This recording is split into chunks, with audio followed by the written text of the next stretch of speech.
අයිබෝන් සියලුම දෙනාට අද අපි මෙතෙන් රැස් වෙලා ඉන්නේ විශ්වවිද්‍යාල මානව සම්පත් සංවර්ධන ඒකකයේ මගින් සංවිධානය කරන Sharing for Excellence දේශන මාලාවේ වැඩමුළු මාලාවේ 16 වෙනි අවස්ථාවට. අද දින අපේ ආරාධනය අනුව මෙතෙන්ට පැමිණලා ඉන්න වරුණි ජයවීර මහත්මිය මම හඳුන්වලා දෙනවා නම් එතුමිය අවුරුදු 30කට වැඩි කාලයක් පශු වෛද්‍ය පීඨයේ සේවය කරන ජ්‍යෙෂ්ඨතම කාර්මික නිලධාරී තුමියක්. එතුමියගේ සේවය එම දෙපාර්තමේන්තු වලින් අගය කරලා තියෙනවා. ඊටාම උසස්ම තනතුරට එතුමිය පත් කරලා තියෙනවා එතුමියගේ සේවයේ සලකලා බලලා. එතුමිය මේ සේවය ශ්‍රී ලංකාවේ පශු වෛද්‍ය ශාස්ත්‍රයට ඉටු කරන්නේ රේබීස් කියන භයානක රෝගයට අමතරව වෙනත් පශු වෛද්‍ය රෝග සඳහාත් එක්ක. ඒතර අපි විශේෂයෙන් අද අවධානය යොමු කරන්නේ රේබීස් පිළිබඳව. ලෝක සෞඛ්‍ය සංවිධානයේ සම්මත යන්ට අනුකූලව රේබීස් පිළිබඳව පරීක්ෂණ සිදු කරන ප්‍රධාන ආයතනයේ ප්‍රධාන කාර්මික නිලධාරී තුමියයි අද අපිට හම්බ වෙන්නේ. එතුමියට විශේෂ අවස්ථාවක් හම්බ වෙලා තියෙනවා පශු වෛද්‍ය ශාස්ත්‍රයේ තුල රේබීස් වැළඳුණු සාම්පල් එකත් රේබීස් සාම්පල් එක පාවිච්චි කරලා ලබා ගන්න රිපෝට් එකත් ඒකට අදාළ මොන දීලා ඉන්න ක්ලයන්ට්වත් හම්බ වෙන්න. හැබැයි අපි වෛද්‍යවරයෙක් වුණාම මේ රිපෝට් එක විතරයි ගොඩක් වෙලාවට හම්බ වෙන්නේ. හැබැයි මෙතුමියට ඊට වඩා වැඩියෙන් මේ රෝගය සම්බන්ධයෙන් අත්දැකීමක් දැනුමක් ලබා ගන්න පුළුවන් වෙලා තියෙනවා මේ පරීක්ෂණවලදී. අපි එතුමියගෙන් බලාපොරොත්තු වෙනවා එතුමිය සතු ඒ දැනුම කුසලතා අපිත් එක්ක බෙදාගෙන අපිටත් ප්‍රයෝජනවත් වෙන්නේ කොහොමද කියලා ඉගෙන ගන්න. මම මේ අවස්ථාවේදී ස්තුතිවන්ත වෙනවා මානව සම්පත් සංවර්ධන ඒකකයට මේ වගේ අවස්ථාවක් අප වෙත ලබා දීම සම්බන්ධයෙන්. වරුණ ජයවීර මහත්මිය ඔබට අවස්ථාව.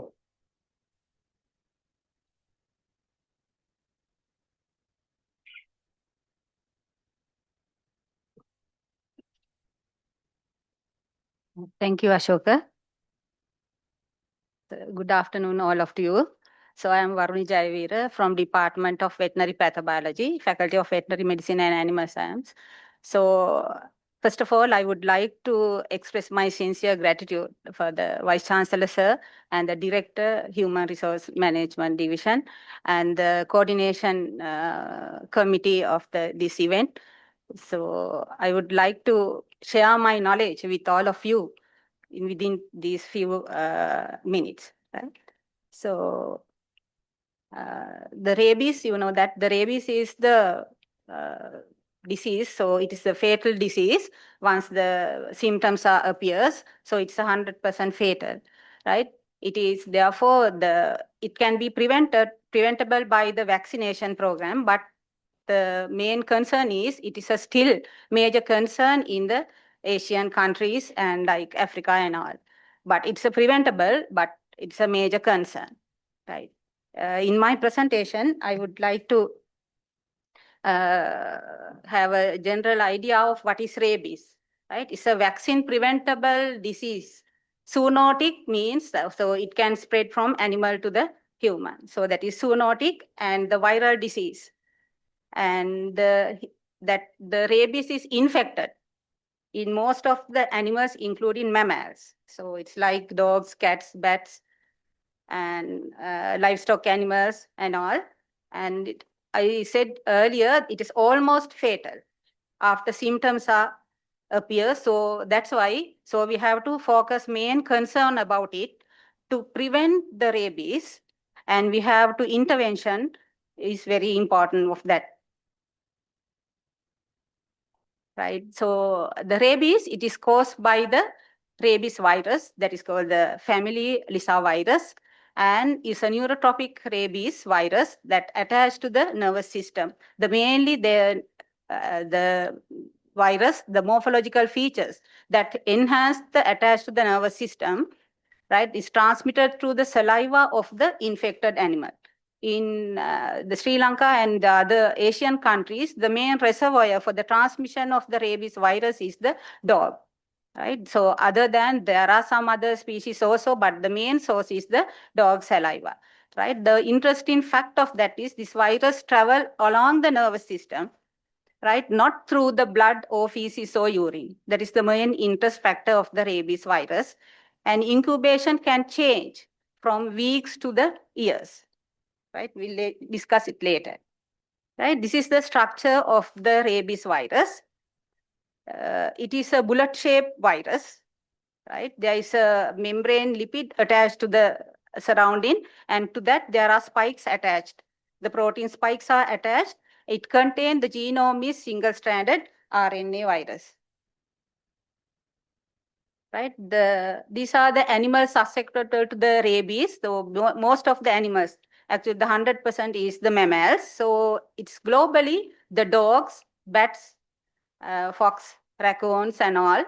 And in Sri Lanka, the major reservoir is the dogs, cattle, goats, so that is livestock. And surrounding the campus premises, we can see the free roaming dogs, monkeys, and the wildlife and all. So now we'll see how this rabies virus infect the human. The main source of the infection infected by the saliva. So once the animal get infected with the rabies virus, so it travels to the peripheral nervous system to the central nervous system, and they accumulated mainly in the salivary glands. So salivary glands, so when the dog bites, so the saliva infected with that the person, so it get the infection. And also the mucous membrane, the conjunctiva of the eyes and the mucous membrane of the nose and mouth also get infected with the saliva. And also through the open wounds, when we handle the rabid dog, or not only the bite, when we handle this during our diagnosis process, when we have open cut wounds in our skin, so through that also the virus can be penetrated. And there are rare transmission of the rabies virus through the organ transplant with the infected donors, and also the heavy concentration of aerosols in the bat caves and all. So that is very rare transmission. So this is the pathway. You can see how the virus spread in the body. First of all, when the dog bites, at that the skeletal muscles get inoculation with the virus, and they transport through the peripheral nervous system, then to the central nervous system and to the other organs of the body. So when this virus travel to the brain leads to the severe encephalitis, that the brain nervous tissues get destroyed. Now, the clinical manifestation of rabies virus, so the disease is acute, I told you the earlier, and it caused the fatal encephalitis. Now, the incubation period. So the incubation is different. That according to some other factors. Now, normally the incubation period is 1 to 3 months, and sometimes it may less than 1 week, or sometimes more than 1 year. So that depend on the type of wound, the bite, that means the nature of the wound. It is a deep wound, or it's very close to the head, that on the face, neck, mouth, or shoulders. So the virus can immediately travel to the central nervous system. So when it is located at the leg or the other parts of the body, it takes some time to reach the brain tissue. Right? That's why so the incubation is differ, and also that affect the person's immunity. If the person have the good immune system, so it can fight with the virus. The other one is, so the virus can live only within the mammal's body. So it cannot live in the outside of the body. To the sunlight, they get destroyed. It's a good news for the virus, though it is a fatal one. Now, these are the symptoms of rabies. So the symptoms also vary, the initial symptoms and the late symptoms. So the initial symptoms, like the flu-like symptoms, we can get the fever, headache, discomfort and tightening of the particular area when the dog bite, and anxiety and irritability. So those are the initial symptoms of the rabies. Now the symptoms get worse. The progressive generation of the nervous signs, the patient get the hyperactivity because the brain tissue get damaged. So the uncontrollable actions of the brain cannot control the body movement. So that's why the animal get hyperactivity. And hydrophobia is another important feature. So the throat muscles, they uncontrollable contraction of the throat muscles. So the animal or patient, it's difficult to drink in water and swallowing. Due to the difficulty of swallowing, there are the amount of saliva accumulated in the salivary gland also increase. So that leads to the hyper salivation. And due to the brain damage and all, the personality get changed of the animal. So it get the hallucinations and the aggressive behavior and all. The final stage of the rabies is the paralytic rabies. So it is due to the coma and death. And this is mainly due to the respiratory failure and cardiac arrest. So that is the final stage of the rabies. Now, these are the clinical signs of animal rabies. The first of all, we can observe the animal. So they stop drinking and eating the food because they are throat muscles. So they have a pain and they are attracted by the virus. So it get uncontrollable contraction, and due to that, they are difficult to drink and eating, and difficult to breathe in. The muscles, so the breathing centers are located in the central nervous system. Therefore, so the breathing difficulties, they can arise. And excessive salivation, I told you, so the accumulation of saliva due to the difficulty of swallowing. So the saliva is accumulated inside the salivary glands, and the animal show excessive salivation. And abnormal behavior is also that changed the personality of the animal due to the destroying the neurons and the tissues of the brain, and they are lethargic and restless. And some are paralytic stage, the weakening of the muscles of the body, so the animal get paralyzed. So those are some symptoms of the clinical symptoms of the rabies animal. Now, how is rabies is diagnosis? This is the most important part. So actually, we are doing this part in our faculty, right? In humans, we are not actually doing that type of test. In humans, in the live human, we can test for the rabies using saliva and cerebrospinal fluid test and the skin biopsy. Now, in animals, after death, the brain tissues are submitted to the laboratory. We can do the test using the brain tissue samples. Now, this is the test we are actually perform in our laboratory. This is called the direct fluorescence antibody test, FAT. This is the gold standard method to confirm the rabies. So all test procedures are under control of the WHO guidelines. So this is then the right side, you can see the fluorescence color. It's emitted by the viral particles. That is the positive rabies case. The other one is there are no any fluorescence emitted in the slide. So that is the negative samples. These slides are observed through the fluorescence microscope. So we have a rabies diagnostic laboratory that is established in 2005 under the aids of Hokkaido University, Japan. So at that time, since that time, so we are performing our laboratory diagnostic test for the public, and as a service, we are doing the rabies diagnostic procedures in the laboratory.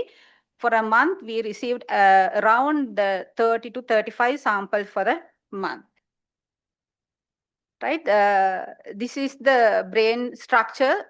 So after we receive the dog carcass, immediately we remove the brain as it is possible and stored in the freezer. Then after that, for the testing date, we use the brain stem and the cerebellum for the diagnosis process. We can take the impression smear using the brain sample.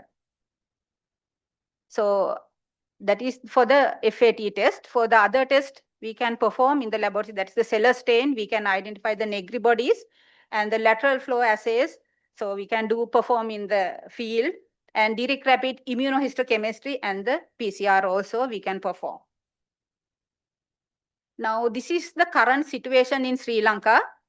So these data is we are gathered from our records during the past 5 years, that is 2020 to 2025. So you can see when the 2020, the number of goat, the blue color indicate the dog samples, the positive dogs, and the feline, the cat samples are in orange, and the bovine samples are in the purple color, right? As you see that the progressive decline of the positive cases found in the laboratory. So it's a good achievement, I think, our veterinarians. So the proper vaccination procedures and all.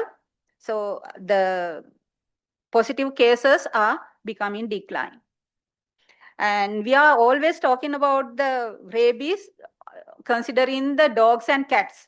But you can see not only the dog and cat, the cattle samples also is a major effect of the rabies. The cattle samples also positive, right? So when we get the cattle samples from the Anuradhapura district, 90% of the cattle samples were positive the past years, 90%. Right. Now, what to do if you after bitten? So these are the most important basic things we have to know. So if the rabid dog, or we don't know if the rabid or not, the dog is bite. First of all, we have to wash the bite site immediately with the soap and running water for 15 minutes, right? Then you can apply any antiseptic. And so this is very important, not to apply the herbs or other traditional remedies for the prevention of the rabies.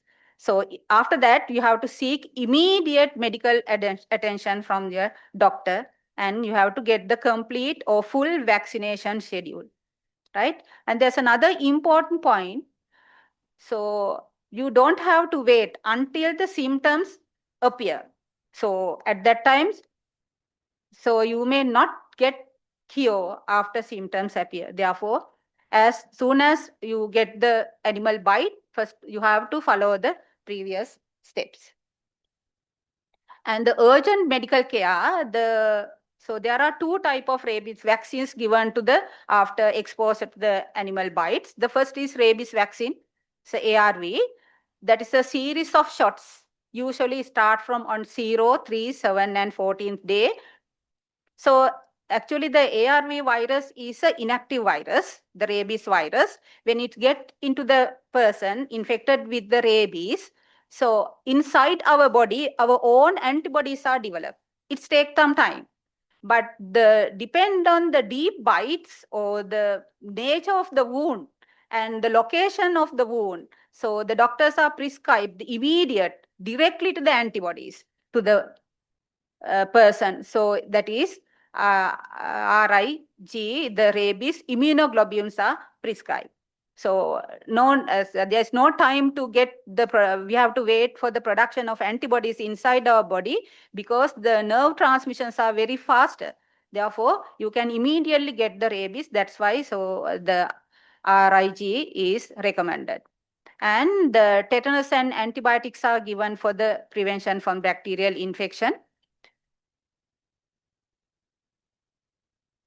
Now, the key observation guidelines under that, after the animal bite or scratch or attack, so you have to observe the animal's appearance and behavior.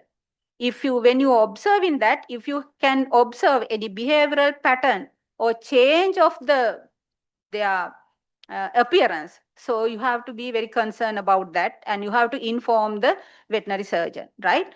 Now, and there's another thing. So you have to confirm whether it's the stray animal or pet animals. So we know that the pet animals normally, so they are vaccinated properly and all. The stray animals, we have a doubt, right? And the monitoring of the health. So all this you can do in this the observation guidelines. If the stray dog has bitten you, so you have to confine the dog to prevent from escaping from the area to, or sometimes it go to the escape from the particular area and start to bite other people and animals and all. Therefore, you have to confine to prevent it from the escaping or biting others. And there's another important thing. So you do not vaccinate the dog if we have any suspicion, right? If it is rabies, so during that you have to observe 14 days. Within that, you don't have to vaccinate. And these are the precaution and preventions we can take to get rid of the rabies. So we have to expand the vaccination of livestock and also the domestic animals. Normally, we are routinely do the domestic animal vaccination, but if you have any so the livestock animals, if it is the endemic areas, the livestock animals also we can vaccinate. And the vaccination should be properly. If sometimes the vaccine vaccinate in this year and not the next year, and after that there are gaps in between, we have some sort of cases we can found when they submit the history of the dog or the cat. And so we have to regular vaccination is very important. And the bats, so the bat sources, we have many bats around the campus area and all. So it is avoid to touch the bats and all, and supervise the children around the animals. So when the children are play in the outside the home and all, so the children, they don't know. So they are always pet the animals and all, so they get bite, but they are not informed to the parents sometimes. So therefore, always you have to very concern the children around the animals. And if you have any bite or scratch, so you have to immediately seek medical care. And the public awareness programs also very important. So we can go to the schools, right? So we can do some public awareness programs in the school children. So that is the end of the presentation, right? Thank you. If you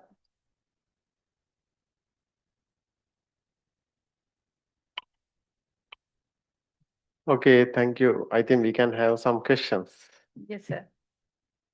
අපි මෙච්චර කාලයක් දැනගෙන හිටියේ මේ දැන් ඔය ඒ බෝ වෙන කාල සීමාව අවුරුද්ද දක්වා යන්න පුළුවන් කියලා. ඔව් සර්. අවුරුද්දකට වැඩි වෙන්නත් පුළුවන් සමහර වෙලාවට ඉන්කියුබේෂන් පීරියඩ් එක. එතකොට ඒ කියන්නේ එහෙම අවස්ථාවක් වුණොත් immediately vaccination vaccination එක ගන්න ඕන. අනිවාර්යයෙන්ම vaccination. It is not an option, but it is a must. Must. It's a must. Not only the bite, the scratches also. It's a must. Some people are ignoring when the animal scratch, so they ignoring that without biting. But the scratches are also very important. We don't know whether in open wounds in the skin, or we don't know how it's entered the mucus, and the saliva entered through the very quickly, and it's traveled very fast to the nervous system. So therefore, the vaccination is the must. So, but if the animal is a domesticated one, දැන් ගෙදර ඉන්න පුසෙක් කියන්නේ දැන් එහෙම මොකක් හරි Scratch එකක් වුණොතින් එතකොටත් ගන්න ඕනද? සර් ගේනවා. එතකොට දැනටත් එහෙම වුණත් ගෙදර පූසත් පොඩ්ඩක් කීරපු ගමන් ඒගොල්ලන් යනවානේ ડોක්ටර් ළඟට. ඔව්. ගියාම ගමන් ડોක්ටර් කෙලින්ම එවනවා රිපෝට් එක අරගෙන එන්න කියලා. ඔව්. ගොඩක් අය ඒ ගැන දැනුවත්. එතකොට පොඩ්ඩක් කීරුවත් සමහරලාට එනවා චූටි සීරිල්ලක් විතරයි තියෙන්නේ. හැබැයි කූරලා මැරුණාම තමයි සර් ගේන්නේ. ඔව්. එන පූසා ලයිව් නම් ඒක එච්චර ඉෂුව එකක් නෑනේ. ඔව්. 1 to 14 days අපිට ඔබ්සර්ව් කරන්න කියලා තමයි තියෙන්නේ. any animal bite or scratch. එතකොට අපි 14 days examine කරනවානේ. ඔව්. පූසා හරි බල්ලෙක් හරි තියාගෙන. ඔව්. එතකොට එයාගේ මොන හරි changes එනවනම් ඒ අත කාල සීමාව ඇතුළේ මැරුණොත් අනිවාර්යයෙන්ම ඒගොල්ලන් වැක්සින් ගන්න යනවා. එතකොට වැක්සින් ගන්න එච්චර දවස් සති දෙකක් පහ වුණාට කමක් නැද්ද? ඒක නෑ. හැබැයි immediately යනවා. ඒ කියන්නේ සති දෙකක් පහ වුණාට කියලා නෙවෙයි සමහර අය ඒ දැන් හූරපු ගමන්ම යනවා. හැබැයි සමහර අය දැන් සතා මැරෙනකන් සති දෙකක් ගිහිල්ලා තමයි එන්නේ. එතකොට ඒ වෙලාවට තමයි ඒගොල්ලෝ වැක්සින් ගන්න යන්නේ ඒකට නම්. බැර ලොකු බයිට් එකක් එහෙම නැතුවනේ ලොකුවට තිබ්බොත් ඩෙෆිනිට්ලි ඒගොල්ලෝ යනවනේ. ડોක්ටර් ළඟට යනවනේ. ඒ කියන්නේ වුන්ඩ් එක ලොකු නම් පොඩි ස්ක්‍රැච් එකක් අනම්මනම් තිබ්බොත් ඒ කාලේ සති දෙකකින් මැරුණොත් එතකොට බලන් ඉඳලා තමයි ගේන්නේ. හැබැයි ඒකත් ඉතින් ටිකක් රිස්ක් එකක් තියෙනවා. අපි දන්නේ නැහනේ. ඒ සබ්මිට් කරන සාම්පල්ස් ගොඩක් එහෙම ඒවා එනවා. දැන් පොඩි පීරිල්ලක් ගෙනාවත් ඉතින් ටක් ගාලා අරගෙන එනවා. ડોක්ටර් ළඟටත් යනවා. එතකොට ડોක්ටර් කියනවා දවස් 14ක් ඔබ්සර්ව් කරන්න කියලා. වැක්සින් එක දීලා ඔබ්සර්ව් කරනවා. ඊට පස්සේ අපේ රිපෝට් එක නෙගටිව් වුණොත් සමහරවිට ડોක්ටර් ඉතුරු ටික ගහන ටික නවත්තනවා. ඒ වැක්සිනේෂන් එකේ වැක්සින් කීයක් ගන්න ඕනද? 7ක් day 0, 3, 7 and 14 හතරක් යනවා. එතකොට එකක් කරලා සති දෙකක් ඉඳලා අනිත් ඒවා ගත්තට කමක් නැහැ එහෙමද? 0, 3, 7, 14. ඒ ඩියුරේෂන් එකේ යන් තමයි ෂෙඩියුල් එකේ තමයි යන්නේ. එතකොට 14 days වෙනකොට ඔක්කොම අරගෙනත් ඉවරයි. සමහරලාට සතා මරනකොට ඔක්කොම අරගෙනත් සමහරලාට සතා වෙලායි 14 days යනකොටත් එහෙම ඒවත් තියෙනවා. ඒ වැක්සිනේෂන් එකෙන් අතුරු ආබාධ තියෙනවද? ටීට එක වැඩි වුණොත් ඉතින් අතුරු ආබාධ තියෙනවා. කිඩ්නිස් වලට ඒක එෆෙක්ට් වෙනවා කියලා තියෙනවා. දැන් අපි ප්‍රී එක්ස්පෝෂර් ගන්නවනේ සර්. ඒකට අපේ ටීට එක 0.5 මයික්‍රෝලීටර්ස් තියෙන්න ඕනේ. අපේ ඔක්කොගෙම 45 වගේ තියෙනවා. ඒ වගේ තියෙනවා. ඒ වගේ රිස්ක් එකක් තියෙනවා. හැම වෙලෙම එක්ස්පෝස් වෙනකොට ටීට එක වැඩි වෙනවා.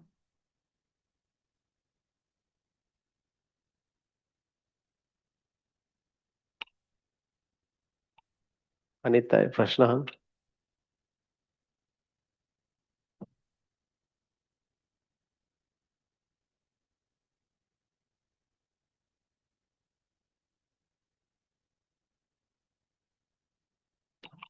දැන් මේකේ තියෙන අනිත් විශේෂත්වය තමයි ඒක මේ ස්නායු පද්ධතිය හරහා යන්නේ සර් බ්ලඩ් වලින් යන්නේ නැහැ. මේ නර්වස් සිස්ටම් එකේ විතරයි යන්නේ.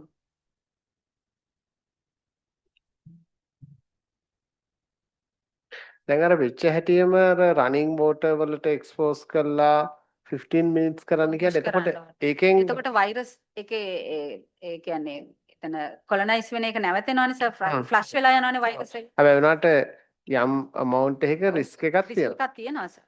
රිස්ක් එකක් තියෙනවා.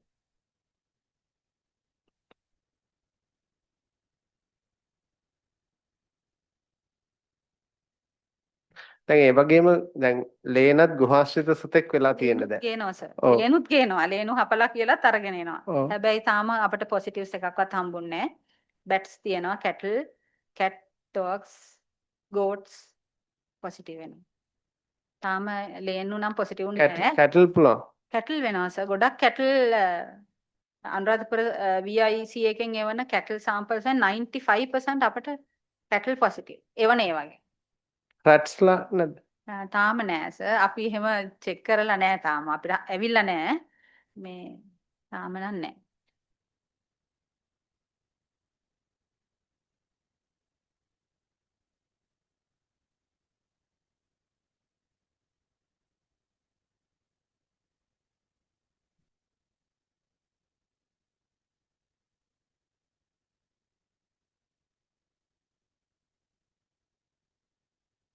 දැන් අපේ රටේ නම් ඇත්තටම පෙට් ඩොග්ස්ලා සාපේක්ෂව අඩුයි. ඒ කියන්නේ පෙට් ඩොග්ස්ලා කියලා අර දැන් අපි යුරෝපේ වගේ රටක දැක්කොතින් සමහරලාට අර පවුලේ සමාජිකයෙකුට දෙන්න තැනම කරගෙන ට්‍රැවල් කරනකොටත් අරගෙන යනවා. ඒතකොට මං හිතන්නේ හැබැයි ඒ වුණාට මේ පෙට්ස්ලා වැක්සින් කරලා තිබ්බනම් රිස්ක් එකක් නෑ නේද? වැක්සින් කරලා තිබ්බනම් ඒත් සමහර වෙලාවට vaccine failures වෙන වෙලාවලුත් තියෙනවා. properly vaccinated දුනත් සමහර වෙලාවට vaccine failure ඇවිල්ලා positive වෙච්ච ඒවා තිබිලා තියෙනවා.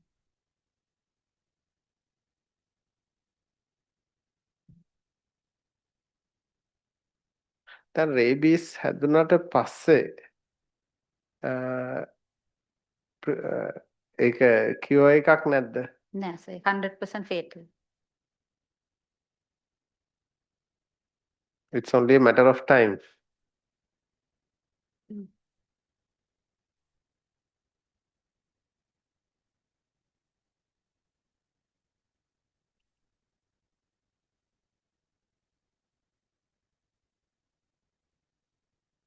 සතාගේ කෙලවලින් නේද ඔක ට්‍රාන්ස්මිට් වෙන්නේ. ඒකට කෙල. අපි දැන් බැට්ස්ලා ගත්තොත් එම අපි මොකක් හරි එකකින් ඒ පළතුරක් කාලා කවුරු ඒකෙන් මේ පළතුරෙන් එන්නත් නෑ ඒකෙන් එන්නේ නෑ. හැබැයි බැට්ස්ලාගේ එරෝ අර දැන් කේව්ස් වල හැම ගොඩාක් ඔය කට්ටිය යනවානේ ඔය කේව්ස් වලට බැට්ස්ලා ඉන්න. ඒකට ඒගොල්ලන්ගේ එරෝසෝල්. එතකොට මියුකස් මෙම්බ්‍රේන් එකෙන් ඒගොල්ලන්ගෙන් ට්‍රාන්ස්මිට් වෙන්නේ. මියුකස් මෙම්බ්‍රේන් එකෙන්. බැට්ස්ලා කන පළතුරු කාලා එහෙම නෑ. දැන් කැටල්ලාගේ කිරි බිව්වටත් ඒක එන්නේ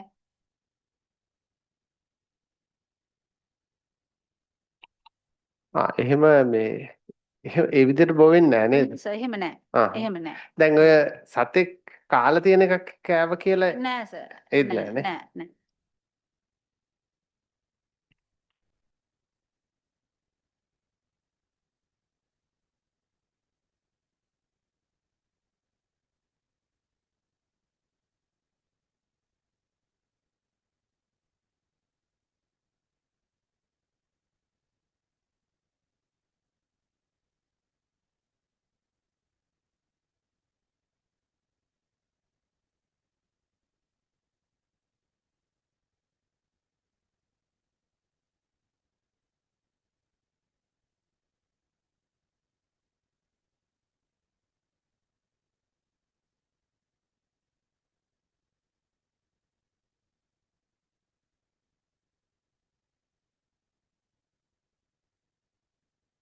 දැන් මේ සම්බන්ධව ගොඩක් පර්යේෂණ කරලා තියෙන හින්දා අත්දැකීම් තියෙන හින්දා එහෙම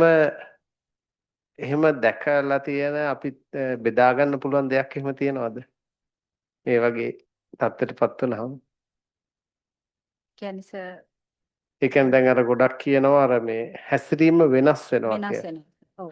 දැන් අර ඩිලිරියම් කියලා කිව්වනේ. ඒ ඩිලිරියම් කියලා කියන එක ඒක ඇත්තටම දැන් මම දැකලා තියෙනවා දැන් ඒ ඩිලිරියම් කියලා කිව්වේ සතාට වෙන එකද මනුස්සයට වෙන එකද? සර් දෙන්නටම වෙන්න. දෙන්නටම වෙන එකනේ. දැන් අර මනුස්සයන්ගෙත් අර මේ දැන් ඔය ලවණ ඉම්බැලන්ස් එකක් ආවහම ඒ වුණත් වෙනවා අර ඔව් ඒත් මේ නර්ව් ඉම්පල්සස් ට්‍රාන්ස්මිට් කරන සෝඩියම් පොටෑසියම් එතන ඉම්බැලන්ස්. එතකොට ඒ කියන්නේ බොහොම වේදනාකාරී මරණයක් එන්නේ රේබිස් හදපු. සර් ඔක්කොම මේ මසල් අර අන්කන්ට්‍රෝලබල් කන්ට්‍රැක්ෂන් එකක් එනවනේ ඔක්කොම. එහෙම දැකලා තියෙනවද? එහෙම දැකලා වීඩියෝස් විතරයි සර් දැකලා තියෙන්නේ. දැකලා නැහැ. සමහර සත්තු සමහර වෙලාවට හරක් එහෙම සත්තුන්ටත් එහෙම වෙන්නේ. සත්තුන්ටත් එහෙම වෙන්නේ. සත්තුන්ටත් එහෙම. අර ඒගොල්ලන්ගේ වොයිස් උත් චේන්ජ් වෙනවානේ සර්. වෝකල් සවුන්ඩ් එක චේන්ජ් වෙනවානේ. ලැරින්ක්ස් එකේ මසල්ස් අර කන්ට්‍රැක්ට් එතකොට වොයිස් එකත් චේන්ජ් වෙනවා. දැන් බල්ලන්ගේමත් එහෙමයි අර අමුතු ඒ කියන්නේ බුරණ සද්දේ හරි වෙනස් වෙනවා. එතන ටේක් හෝම් මැසේජ් එක තමයි පොඩි ස්ක්‍රැච් එකක් වුණත් gedara හදන සතෙක් වුණත් ඔව් සර්. ඔව්. වැක්සිනේෂන් ගන්න එක ඒක මස්ට් එකක්. ඔව් ඒක ඩිලේ කරන්න එපා කියන්නේ. ඩිලේ කරන්න එපා කියලා. සර පහුගිය කාලේ සර් ආනන්ද කොලෙජ් එකේ එතකොට චූටි බබෙක්ගේ පූසේ ක්ලික් කරලා වෙන ගෙදරක. එයාට අවුරුද්දකින් විතර පස්සේ තමයි එයා නැති වෙලා තියෙන්නේ. හැබැයි ඒක රේබිස්. ඒ ලික් කරලා කකුලේ තුවාලයක් තිබිලා. ඔව් දැන් ඔය සමහර වෙලාවට ඔය ගෙවල් වල ගියාම අර හුරතලයට ඇති කරන සත්තු ආවහම උන් ඇවිල්ලා ලෙව කනවා වගේ කරනවානේ. දැන් අපි දන්නේ නැතුව අපේ ඇඟේ පොඩි ස්ක්‍රැච් එකක් තියුණොත් possibility එකක් තියෙනවා ඒකත්. තියෙනවා යාට එයා ඉන්ෆෙක්ටඩ් නම් possibility එකක් තියෙනවා. ඉස්සර ඔය රේබිස් වලට වැක්සින් එක ගොඩක් ගහනවා නේද? දැන් නේද 4කට අඩු වෙලා තියෙන්නේ. ඉස්සර 21ක්. ඔව්. වටේ ගහනවානේ. ඔව්. දැන් නෑ සර්. දැන් එකයිනේ. ඒ වැක්සින් එක ඩෙල්ටොයිඩ් එකට එක. එතන කොතෙන්ටද වැක්සින් කරන්නේ? සර් මේ ARV එක නම් ඩෙල්ටොයිඩ් එකට ගහන්නේ මසල් එකේ. අහහ. අර මේ අපි ඇන්ටිබොඩිස් ඩිරෙක්ට්ලි මේ ඉන්ජෙක්ට් කරන එකට වුන්ඩ් එක තියෙන තැනට තමයි ගහන්නේ. ඩිරෙක්ට්ලි එතැනට. දැන් මේ හතර වැක්සින් හතර ඒක ඩෙල්ටොයිඩ් මසල් එකට ගහන්නේ. ඕකේ. ඔබතුමියට අවසාන වශයෙන් අපි හැමදෙනාටම ටේක් හෝම් මැසේජ් එකක් විදියට මොකද්ද සමාජගත කරන්න තියෙන්නේ? කියන්නේ පෙට්ස්ලා අපි ගොඩක් පෙට්ස්ලා හදනවානේ. හැබැයි ඒක අගලන්ට ප්‍රොපර්ලි වැක්සිනේෂන් ෂෙඩියුල් එකක් තියෙන්න ඕන.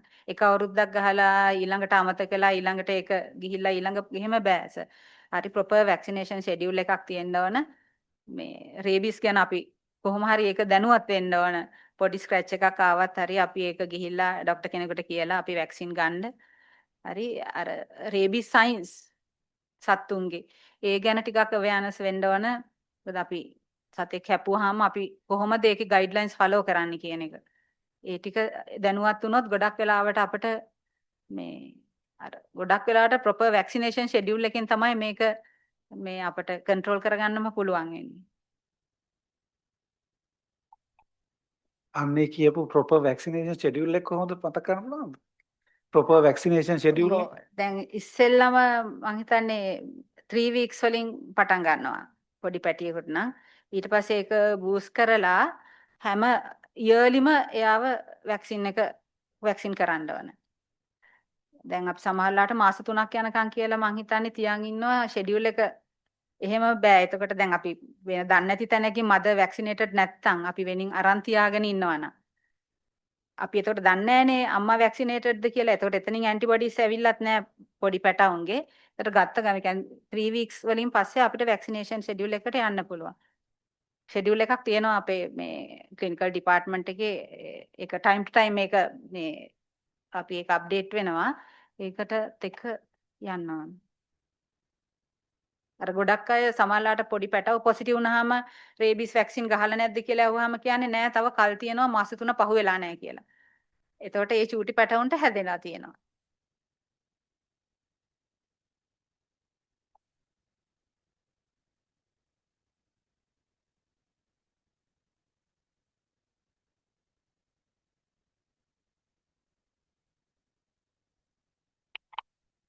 අපි අද දවසේ රේබීස් ගැන ඉතාම වටින තොරතුරු ටිකක් දැනගත්තා. ඇත්තෙන්ම දැන් අපේ පේරාදෙණිය විශ්වවිද්‍යාලෙත් කොච්චර වපසරියක වැඩ කටයුතු කරනවද කියලා මෙතන තේරෙනවා. ඇත්තෙන්ම දැන් ඔය මේ පශු වෛද්‍ය ඒ පීඨයක් තියෙන්නේ මම හිතන්නේ පේරාදෙණිය විශ්වවිද්‍යාලේ විතරයි.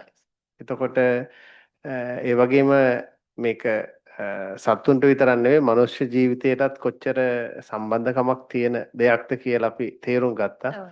ඉතින් අපේ ආරාධනය බාර අරගෙන කෙටි කාලයක් ඇතුළත මේ වගේ සාරවත් අදහස් දැක්වීමක් කරාට අපි වරුණි ජයවීර ප්‍රධාන තාක්ෂණික නිලධාරී මහත්මියට බොහොමත්ම ස්තුතිවන්ත වෙනවා මානව සම්පත් සංවර්ධන ඒකකයේ වෙනුවෙන්. බොහොම ස්තුතියි.